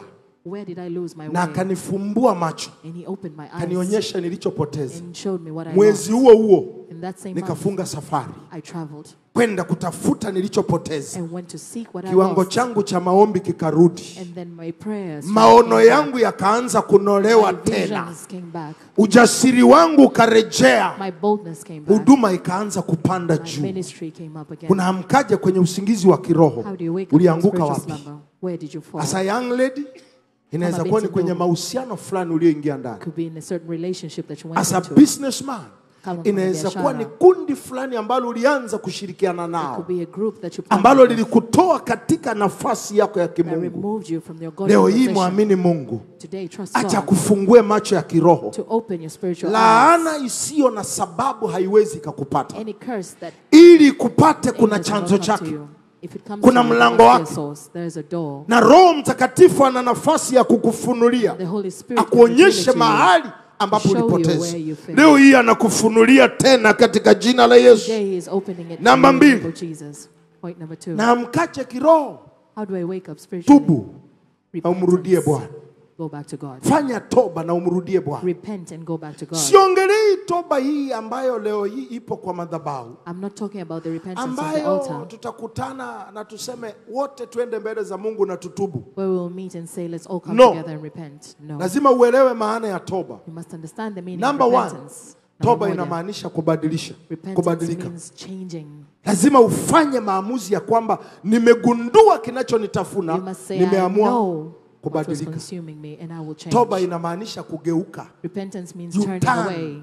You Kuna turn. vitu vya kudondosha, There are things you must drop. kuna vitu vya kuacha. There are things you must leave. Toba inamaanisha kurejea. Repentance means Lazima reform urudi yourself. katika misingi yako. Go back to the foundation. Lazima urudi katika nafasi Go yako. back to your place. Lazima urudi mahala pako. You must go back to your Ndio position. maana ya toba, That's the meaning kwa of sababu repentance. toba inafanya Mungu apate mlango Because it gives wa doorway kuingia to katika God maisha yako to come into your ili life, akujenge upya. to build you up once again. Tubu na umgeukie Bwana. And go back to God. Hiki kitakusaidia kurejesha This ulichopoteza. will help you restore what you lost.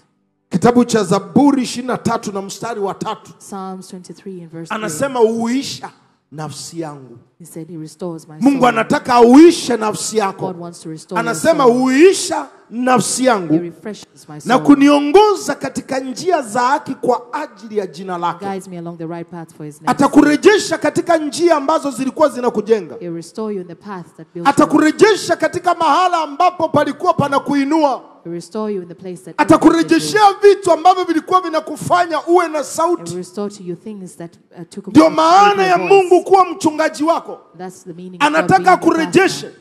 He wants to lakini restore lazima you. uwe tayari kurejeshwa. You must be ready That's why to be restored. unahitaji toba. That's why you need to repent. Namba 3, Number 3, nafanya nini kuamka kiroho? what do I do to wake up Ondoa spiritually? chochote ambacho kinasababisha uanguke kiroho. Remove anything that causes you to fall spiritually. Toa chochote ambacho kinasababisha usiwe kiroho. Remove anything that hinders Hebu your jifunze spirituality. kitu kwa baba yako Abrahamu. Learn something from your father Abraham. Abrahamu ameondoka nyumbani, anaenda kuitoa sadaka He kwa left Bwana. his home to go and give an offering to Amebeba God. punda, He had a sheep, amebeba a mfanyakazi, donkey, a servant. amebeba Isaka He had na Isaac yeye mwenyewe. and himself. Siku ya kwanza wanaenda pamoja, The first day they went together. siku ya pili wanatembea pamoja. The second day they walked together. Biblia inasema alipoinua macho yake akauona mlima Mora. When he lifted up his eyes, he saw Mount Mora. Alipouona mlima ambao Bwana amemwambia, when he saw the mountain that God had nini told him, kinamfanya Abrahamu aweze kutimiza kusudi la Mungu? what enabled Abraham to Ilibidi do apate the will of ujasiri wa God? kuambia punda ibaki, He was able to tell the donkey to remain mtumishi au behind. mhudumu abaki. The man of God Na and the ukweli minister ni to huu, remain behind. ukiangalia hivi vitu viwili vinavyobaki, If you look at these two things that will remain, punda angepanda nao juu, he would be able to go up with obvious the donkey. angefungwa kwenye kichaka mahala, Probably he would yule tie ndiye him to a angefukuza certain hiyo bush, kondoo, and that would take yani away the sheep. angeiondoa kabisa. And he would be able to take Mhudumu away the sheep. angelienda naye. If he had gone with the servant, Abrahamu akiinua kisu if Abraham lifted up anataka the knife kumtoa Isaka, to sacrifice Isaac, mkono ungekuwa umeshapigwa ngeta kitambo, the servant kwa would sababu hid his mhudumu hands. anajua kila ambacho Sara alipitia The servant knew what ili Sarah went ampate through huyu mtoto. to get Isaac. So Mungu anamwambia ondoa hivi vitu vitakuzuia, So God said, remove these ondoa things hivi that will vitu hinder you. vitakufanya usifike mahali nataka ufike. These things will hinder Kuna you from mtu reaching ambaye where you uko want to hapa go. leo hii, There's someone here ili utimize kusudi la to Mungu, fulfill the will of God. ondoa tabia fulani ambazo umebebana nazo, Remove certain behaviors that you ondoa are attached marafiki to. fulani ambao wanakuvuta Remove nyuma, certain friends that are pulling you back. ondoa vitu fulani ambavyo havikusaidii katika Certain kwenda na things wewe. that are not helping you in Do you moving know, forward. unaweza ukawa mtumishi ambao Mungu anataka kukutumia, Can be a servant that God na wants to adui use. akakuambatanisha na simu yako tu hii, And the enemy will join you to your phone akakuhuku kwenye social media mno, and hook you to social media. ukawa and huna muda wa kuomba tena, you may lose time to huna pray. muda wa kusoma You tena, don't have time to read huna the word. nafasi ya kusikia Mungu You tena, don't have time to listen ili to God utimize kusudi ambalo Mungu ameweka. to fulfill God's Tafika will. kipindi ambacho utabidi uondoe social You'll media, reach a time you must remove uiweke social pembeni media. na mbali na wewe, Remove it waondoe from yourself. watu fulani Remove certain ili people. uface kila ambacho Mungu So amekuwekea. you can face what God Angalia has placed katika for you. maisha yako ni nani wa kutoa. Who should you remove from Kuna your life? marafiki ambayo ukikaa nao There are certain friends, if you sit with them dakika 5 5 minutes, unasikia kabisa umemwagiwa maji, you feel like you've been drained by water. unaona kabisa maono yako yamekuwa butu Your vision has kwa become blunt. maneno waliyosema, Through kwa the words they mifano say, waliotoa. through the examples Hawa they ni give. watu wa kuondoa These are people you must ili remove, maisha yako utimize kusudi la Bwana. so your life may be a fulfillment of God's Nilimsikia will. baba yenu wa kiroho akisema kitu ofisini. I heard your spiritual father speak something in his Alisema mimi ni office. mtu ambaye nina marafiki wachache He sana. said, I have very few Alikuwa friends. anatambulisha rafiki yake He mmoja, introduced one of his friends. akisema nina rafiki wangu huyu hapa, He said, this is my friend. huyu peke yake ndio nikiwa na kitu naweza mshirikisha. This is the one person I can tell Sio about my kwamba things. hapendeki.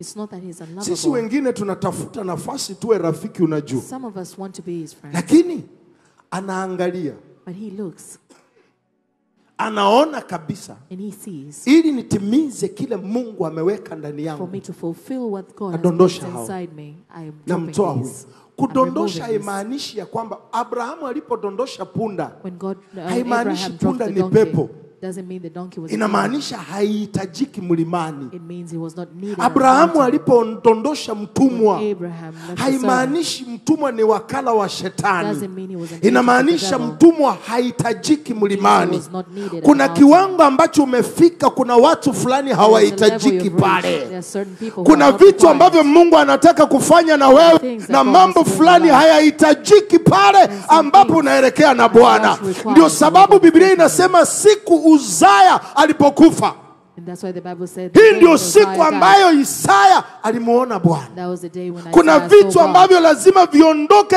ili na wewe umuone Bwana. Must go Kuna away for you vitu to ambavyo see God. unatakana uviondoe There's some ili na things wewe you must umuone remove to Bwana. see God. That's why inaitwa breakthrough. Ndio maana inaitwa Maanake upenyo. lazima uvunje kitu fulani ili upenye ndani. Break something to be able to Inaitwa break through. breakthrough. Inaitwa mpenyo. Kuna kitu ambacho Mungu anasema unataka kile There brother, is something you unataka tell God ile that you nyumba? want. Do you want that? vunja hii tabia, Break this hii behavior. nyumba utapewa. You will get this house. Vunja haya matumizi, Remove hiki that unaenda spending. kupewa. You'll be Vunja given haya this. mahusiano, Leave that hiki relationship. unaenda kupewa. You'll get this. Kuna mtu hapa Mungu There's anasema someone dondosha, And God says, put it dondosha down. mwenendo fulani ambao umeupata ghafla, Put down your certain ways that you dondosha are vitu to. fulani ambavyo umeviacha ghafla. Leave certain things. Kuna vitu ambavyo umejikuta ndani dada, ambavyo vinakusota leo hii, ambavyo sio njia yako, sio maisha yako, There are some sio hali things yako. that you've accustomed yourself But to kuna that are not kitu of ambacho God. ulikibeba, ulikilazimisha kwenda nacho. But there's something that you Mahali force ambapo yourself to Mungu go with, alitaka uwe wewe tu. where God wanted you to Mahali be alone, ambapo Mungu alikuhitaji wewe where tu. God wanted only you. Ondoa vitu fulani ambavyo vinakufanya Remove certain things usimpate Mungu wako. which hinder you from finding God. And then number 4, Point number 4, lazima ujifunze kupokea moto you must wa learn to Roho receive the Mtakatifu fire of the Holy Spirit katika maisha yako. in your life. Fika mahala kando na kuja mbele za Mungu kumuomba akupe vitu. Reach a point when you go Hebu before God, tengeneza ili ombi apart from asking kwa God for mara material moja things, katika maisha yako. just place His Funga prayer kwa before sababu God. ya kujazwa tena. Fast so you can be Funga filled Mungu once again. akujaze na kiu chake So tena. God can be fill Funga you with Mungu His thirst, akujaze na mzigo tena. to fill you with the Omba burden. Roho Mtakatifu akujaze na moto wake tena. Ask the Holy Spirit to fill you with His Moto wa Roho fire. Mtakatifu utaondoa vitu ambavyo havifai. The fire of the Holy Spirit will remove Moto wa Roho unwanted things. Mtakatifu utakuamsha katika It maisha will yako. awaken you in your life. Mathayo sura ya 3 na mstari wa 11. Matthew chapter 3 verse 11. Roho Mtakatifu haji tu nene kwa lugha peke The Holy yake. Spirit doesn't just come to you Anakuja and speak in akubatize na tongues. moto. He comes to baptize you with fire. Mathayo 3:11. Matthew 3 Anasema verse kwa 11. kweli mimi nawabatiza kwa maji kwa ajili ya toba. And he said, I baptize you with water for repentance. Lakini yeye anayekuja nyuma yangu But he that comes after ana me nguvu kuliko is mimi. more powerful than I. Sistahili hata kuvichukua viatu vyake. I'm not worthy to tie his Atawabatiza sandals. kwa Roho He Mtakatifu. will baptize you with the Holy Na kwa Spirit moto. and fire. Moja wapo ya ubatizo ambao unatakana uwe nao One of the ni baptisms you ubatizo wa should have moto is a baptism of unaotunza fire maono yako, that takes unaotunza care of your kiu vision. chako. It Huo cares moto for ndio your thirst. unatunza nafasi yako. It take care of Jioni your ya leo position. nataka tufanye kitu kimoja tu. Today I want us to do one Mlilie Mungu akubatize na moto. Ask God to baptize you with fire. Umejazwa na Roho Mtakatifu najua, You've been filled with the Holy lakini Spirit, I unahitaji know. ubatizo wa moto. But you need Huo baptism ndio by utatoa fire. vazi ambalo adui ameweka juu That yako. is what will remove the Huo garment ndio that the devil has utakata placed on kamba you. ambazo adui ameziweka juu It will yako. cut off the springs Mtu wa that Mungu, the una enemy has taarifa placed ya on you. kwamba Do you know kuna nguvu fulani za giza there are certain powers of ambazo darkness kuondoka kwako ni wewe kuingia tu katika uwepo wa Mungu. to be able to leave them? You must enter the Nafasi presence yako of ya God. kuingia katika uwepo wa Mungu Going to the hawataingia presence na of wewe. God. They will not go Hiki with ndio you. kilifanyika kwa Yoshua. This is what happened with Joshua. Alipoingia katika uwepo wa Mungu, He entered the presence of hakujua God. shetani amekaa mkono wako wa He kuume, did not know the devil was at hakujua his right amevalisha hand. vazi chafu, He did not know he had lakini a dirty alipoingia, garment. Biblia inasema mbadilisheni vazi. The Bible said, Kuna change his mtu Mungu garment. anambadilishia vazi There's hapa. someone whose garment Nasema is kuna changed mwanabiashara Mungu anabadilisha vazi lake hapa. whose garment is Kutoka changed. kwa vazi la kukataliwa unapokea vazi la kibali katika jina la Yesu. being given the garment of Unapokea favor. vazi la kibali katika jina la Yesu. Favor. Na mwisho, And lastly, jifunze kuomba na kufunga urejeshwe. learn to fast and pray for restoration. Omba na kufunga Mungu akurejeshe. Pray and fast for restoration. Funga na kuomba Fast and pray Bwana akurejeshe. for God to restore Mungu you. amekuahidi kukurejesha. God has promised to Amesema restore you. nitarejesha miaka iliyoliwa na nzige. He said, I will restore the years that have been Tarejesha taken away by miaka locusts, iliyoliwa na jeshi kubwa.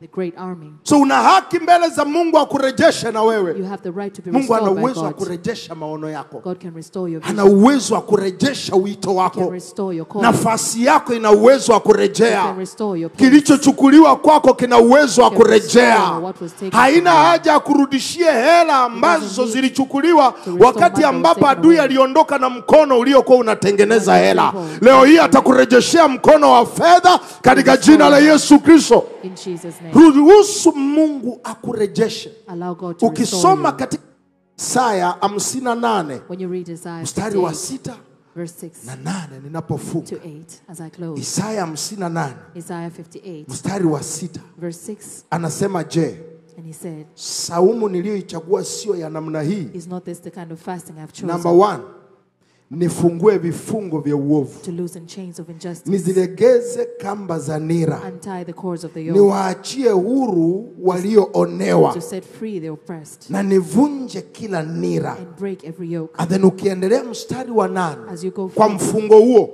anasema ndipo nuru yako itakapopambazuka ghafla. then your light will break forth. Nuru yako iliyokuwa imezima Your light which moto was wako dimmed, uliokuwa umezima, your fire which anasema was dimmed. nitaurejesha ghafla. He said, I will restore it. Usingoje mpaka kanisa litangaze ratiba ya mfungo. Don't wait for the church to announce the fasting schedule. Yale ni maisha ya kitoto That's kiroho. childish life spiritually. Jifunze kuwa na nidhamu ya kufunga we mwenyewe. Learn to have a fasting. Una uwezo wa kufunga mwenyewe. You can fast. Na lengo la mfungo wako ni Baba And nirejeshe. the purpose of the fasting Kila should be restoration. tunapotumia gari, Every time we use a car, baada ya muda, after a while, haijalishi bado liko safi, it doesn't matter how good haijalishi it lina is. nguruma vizuri, It doesn't matter how good lakini it sounds. linahitaji liende service. It needs to be serviced Wabadilishe oil, for them to change the wabadilishe oil, filter, to change the walifunge vitu ambavyo havikaa vizuri. fix Kuna it. mfungo ambao unatakana urudi mbele za Bwana. You must fast before the Lord. Anabadilisha oil, anaweka mafuta mabichi juu ya him to kichwa change chako, the new anointing. anaondoa filter ambazo zimeshabeba uchafu, To remove anakuuisha nafsi yako ili ujana refreshes your wako soul. urejee kama your youth ujana wa tai. be restored. Sijui kama ninaongea na mtu hapa. I don't know if I'm speaking to someone. Kinachokupiga sana, mafuta yaliyo juu yako What is yameganda. hindering your anointing? Mtumishi wa Mungu ameongea kitu hapa nikimsikiliza. The man of God said Sema something today. Roho alimwambia So ama the Holy Spirit alisikia told him. moyoni mwake, He heard in his heart. mtumishi, koti la sadaka ya siku 4 haiwezi kapiga vita vya leo. He said, "A suit Na mimi and nimekuja offering niambie for days." mtu hapa fulani, And I want to tell mafuta ya juzi hayawezi yakapigana vita vya The leo. anointing for today Mafuta will ya go to mwaka fight today's jana battle. hayawezi yakapigana vita Last vya year's mwaka anointing wa 2025. cannot fight 2025 Njoo kwa Mungu battles. akuuishe tena. To God so he Njoo can kwa refresh Mungu you. akuamshe tena. He can awaken Naona huduma yako ikizaliwa upya I see katika your jina la ministry Yesu. being rebirthed. Naona ukirejeshwa katika I see nafasi you being yako katika restored jina la in the name Yesu. of Jesus. Mtu aliye na kiu na Bwana, simama kwenye Whoever miguu is yako. thirsty for the Lord. Haleluya. Hallelujah. Bwana Yesu asifiwe. Praise Lord Jesus. Jiangalie. Look at yourself. Nadhani nilichofanya hapa, nimefanya x-ray ya kiroho. I think I have done a spiritual Lengo la X-ray. x-ray sio kukutibu. The purpose of the X-ray is not to X-ray heal ni you. kukuonyesha ugonjwa uko wapi, It is to show you where the disease umekukula is kiasi gani, and how much the disease umekupeleka is eating umbali you gani, and how far it has na gone. baada ya kupata ugonjwa uko wapi, And after identifying sasa the disease, kinachofuata ni tiba. and what follows Mungu is amekuonyesha medication. mahali ambapo ulikuwa umeshikika, God has showed you where you were ulishuka held kiroho, captive. You fell spiritually. ulizima kiroho, You declined uliingiza spiritually. vitu ambavyo sivyo, You brought lakini out Mungu things that anataka were wrong. kukurejesha. But God wants to Mungu restore anataka you. kukuchochea tena. God wants to Mungu fuel you. anataka kukuuisha upya, mtumishi wa wants to Mungu. refresh you. Unaondoka katika semina hii ukiwa umenolewa You leave zaidi. this seminar Unatoka as you are kwa sharpened. semina hii, kila biashara utafanya, Every unaenda business you kukutana na mlango wa faida, will take you to mlango your wa profits. kibali unainuka your kwako favor. tena. You will be favored. Nisikilize mtu wa Mungu, Listen, child of kuna God. watu ambao wako hapa There are people here waliokukataa who rejected you baada ya kujazwa tena, after being filled baada with ya the Holy Spirit, kurejesha uhusiano being- wako vizuri na Mungu. after restoring your relationship Utashangaa with jinsi God. watakavyoanza kukutafuta, You'll be amazed at how they jinsi will come to seek watakavyokuwa you. wanabisha, wanataka kukusaidia. How they will want to Maana knock at your door. utakaporudi uweponi mwa Mungu, Because when you go back to the anakuvalisha na presence of God, uvuli wake. He Hauwezi covers you with his ukawa shadow. katika uvuli wa Mungu na ukapungukiwa na You cannot be chochote. in God's shadow Mwisho wa and lack. kupungukiwa ni leo katika Today jina is la the end Yesu. of lacking in Jesus' Inua name. mikono yako juu. Lift up your hands. Kila mmoja inua mikono yako juu. Everyone lift up your Anza tu na hands. kumwambia Baba asante. And say, "Thank you, Asante, God." nimetambua kilichokuwa kinatendeka, nimetambua hali iliyokuwa inaendelea. Inua sauti yako, mshukuru Bwana. Hakikisha Mungu anasikia sauti yako. Hakikisha Bwana anasikia kila unachokisema. Kushukuru kunafanya neno alilotuma liwe la kwako. It personalizes the word. Inua sauti yako, mwambie Baba asante. Nimetambua mlango ulifunguliwa wapi. Nimetambua tatizo lilianzia wapi. Nimetambua kila ambacho adui alikuwa anatumia. Asante kwa neema yako, asante kwa kibali chako. Na inua sauti yako, anza kila mmoja, mwambie Baba nijaze tena, nijaze tena. Uliyejazwa na Roho Mtakatifu una uwezo wa kubatizwa na moto dakika hii. Hebu inua tu sauti yako, anza kunena mbele za Bwana. Jichochee, jichochee, mwambie Baba nirejeshe katika nafasi yangu, nirejeshe mahala pangu, nirejeshe katika hatua zangu. Inua sauti yako, mtu wa Mungu. Acha Bwana asikie sauti yako ya kiu inayotaka kujazwa, inayotaka ujazwe tena, inayotaka moto wa Mungu juu yako, mafuta mabichi. Anasema pembe yangu nitainyanyua, pembe yangu utainyanyua kama pembe ya nyati. Atakupaka na mafuta mabichi. Inua sauti yako kwenye uimbaji wako, kwenye uchungaji wako, kwenye biashara yako. Unahitaji mafuta mabichi, mafuta mabichi. Acha moto wa Bwana uje juu yako, acha neema ya Bwana ikae juu yako. Raposata ya kabalada shetelelebo sinta ya kada. Inua sauti yako mtu wa Mungu, jichochee, urejee katika nafasi yako. Jirejeshe katika utumishi, jirejeshe katika utoaji, jirejeshe katika utumishi wako na Bwana. Rejea katika utumishi wako, neema uliyopoteza acha Bwana akurejeshe, acha Bwana airejeshe, acha Bwana akurejeshe, acha Bwana akurejeshe. Samsoni aliomba dakika 10 tu, Bwana akatenda. Na wewe unayebubujika mbele zake, na wewe uliyejiachia mbele zake, sioni kama ninaona watu wanaoomba, sioni kama ninaona watu wanaojiachia mbele za Bwana wakiwa na ombi moja: Baba, nahitaji mafuta mabichi, nahitaji unirejeshe, nahitaji Bwana unibatize na moto. Hilo vazi la kukataliwa, hilo vazi linalokuzuia, huo uwepo wa ibilisi ambao umekufuatilia mara kwa mara, leo hii wanapoteza anwani, leo hii wanapoteza anwani, leo hii wanapoteza anwani, leo hii wanapoteza anwani. Endelea, endelea, endelea kunena, endelea kunena tu.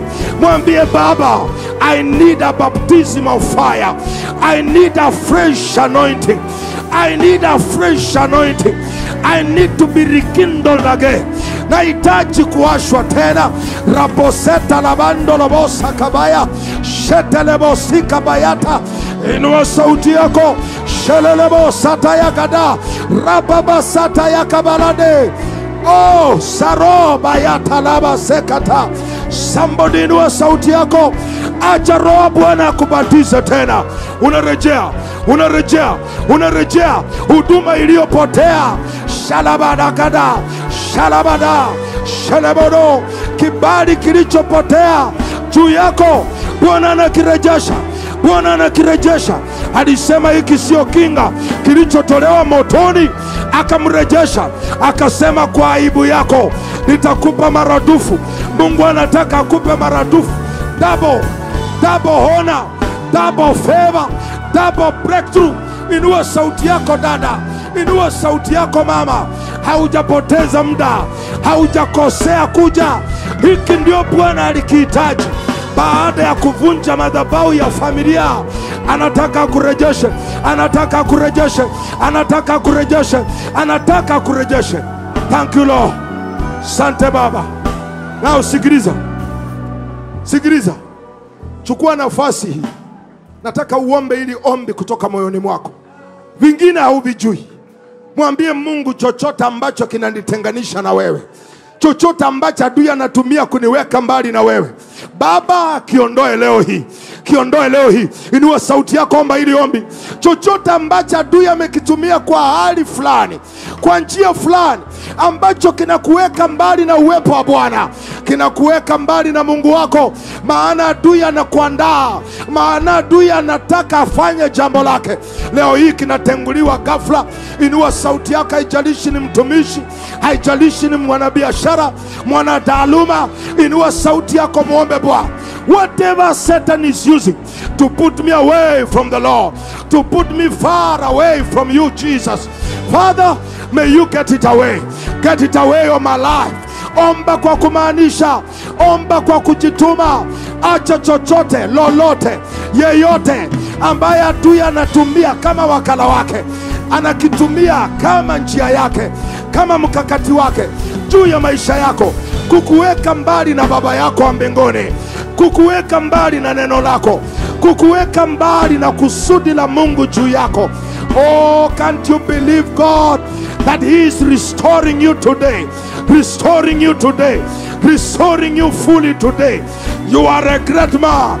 Wewe ni mtu mkubwa. You are a great man. Lango la mashambulizi linafunga katika jina la Yesu Kristo. Sante Baba, sante Baba yetu. Mwisho, sikiliza, mwisho.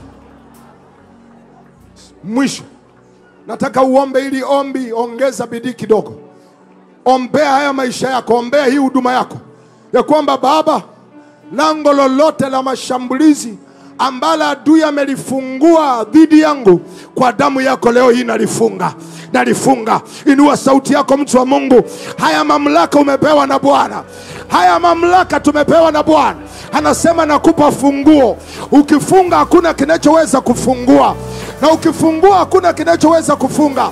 Somebody katika familia yako, somebody katika biashara yako, somebody katika afya yako, somebody katika huduma yako, funga hili lango la mashambulizi ya kifedha, mashambulizi ya kiafya, mashambulizi ya kimwili, hisia ambazo hujui zinatoka wapi. Tonight Jesus is shutting the door. Inua sauti yako, omba. Inua sauti yako, ongeza bidii. Achilia damu ya Yesu Kristo kila lango la mashambulizi ambalo adui ameliachia kwa watoto kama mzazi, kwenye hatima yako. Anakushambulia mchana, asubuhi na jioni.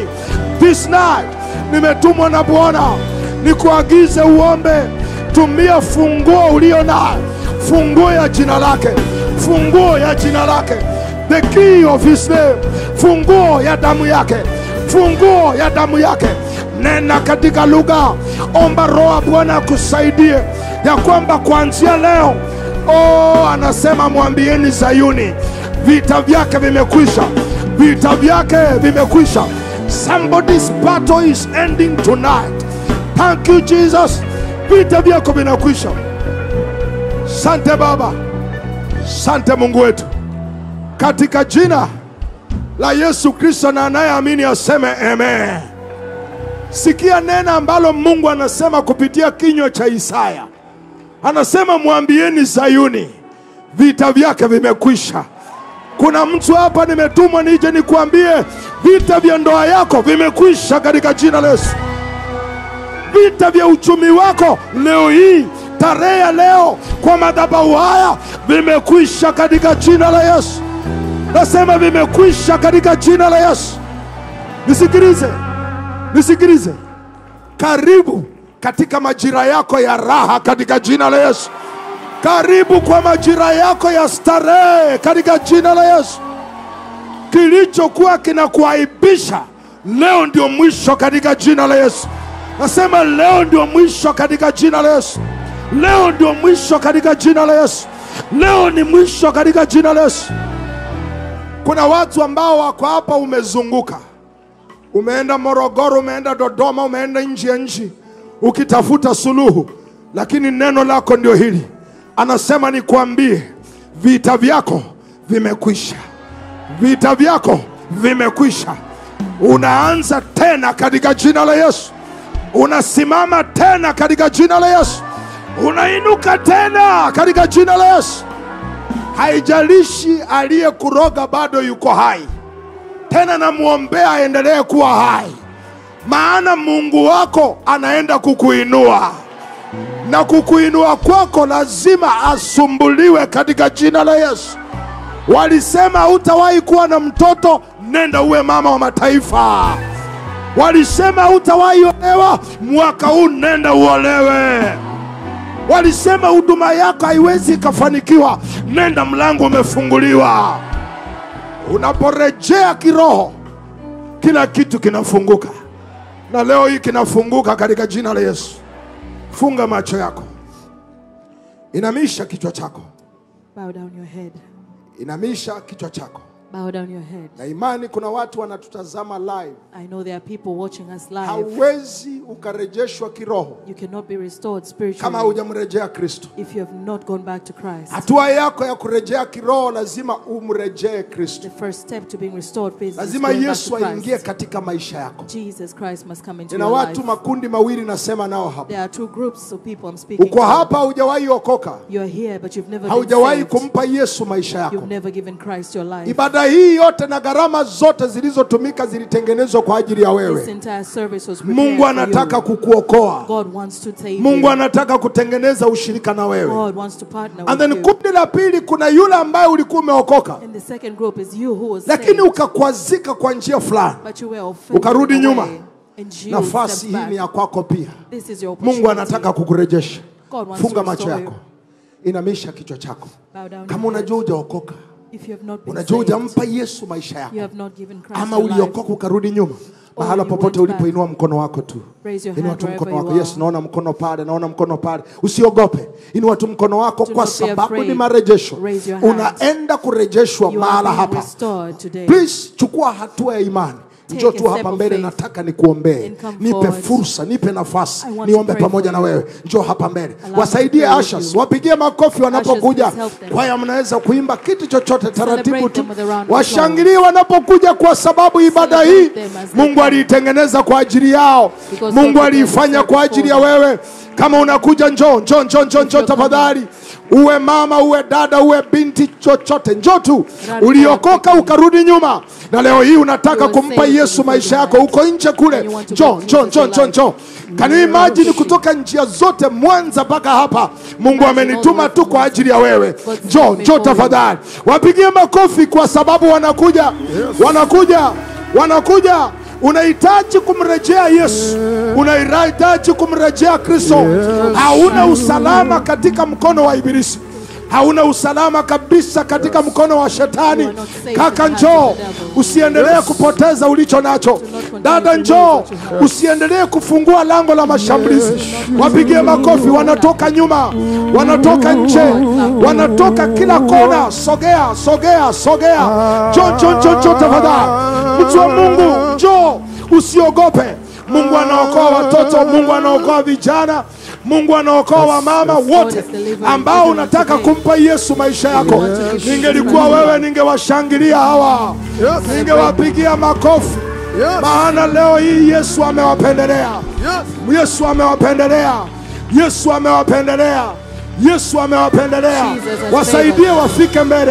Wasaidie wafike mbele. Huu ndio muujiza mkubwa zaidi kutokea katika maisha yao. Wanarejeshwa kwa Mungu wao. Laana inakatika ghafla. Mchungaji alitufundisha jana, alisema madhabahu ya familia uhitaji yavunjwe, bali jitoe. Hawa wanajitoa. Wapigie makofi. Bado wanakuja, wameamua kujitoa kwenye madhabahu ya familia yao, kujitoa kwenye madhabahu ya ukoo, ili washikane na madhabahu ya Kalvari. Father, we thank you. Father, we give you praise. Thank you, Jesus. Hallelujah. Kama bado unakuja na kusubiri, nina uwezo wa kukusubiri tu mpaka ufike, kwa sababu mkutano huu wote umetengenezwa kwa ajili ya wewe. Mungu alikutafuta na akaona hii ndio gharama alipe ili akupate. So popote ulipo, usiogope, njoo tu. Thank you, Jesus.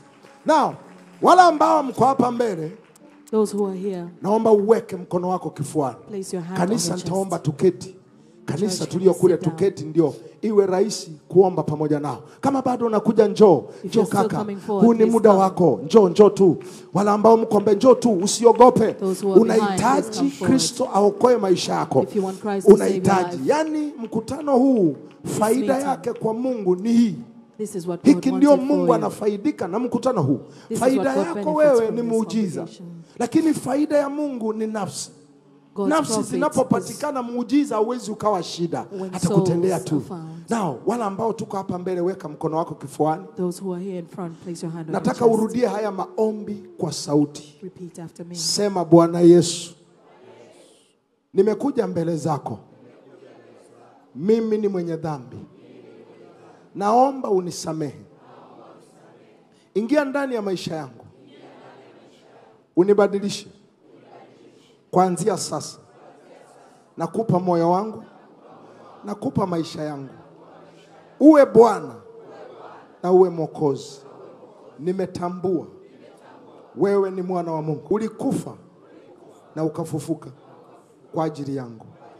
Asante Yesu, nimeokoka. Amen. Wacha nikuombee. Baba, katika jina la Yesu Kristo, asante kwa kudhihirisha uwepo wako katikati ya watu wako.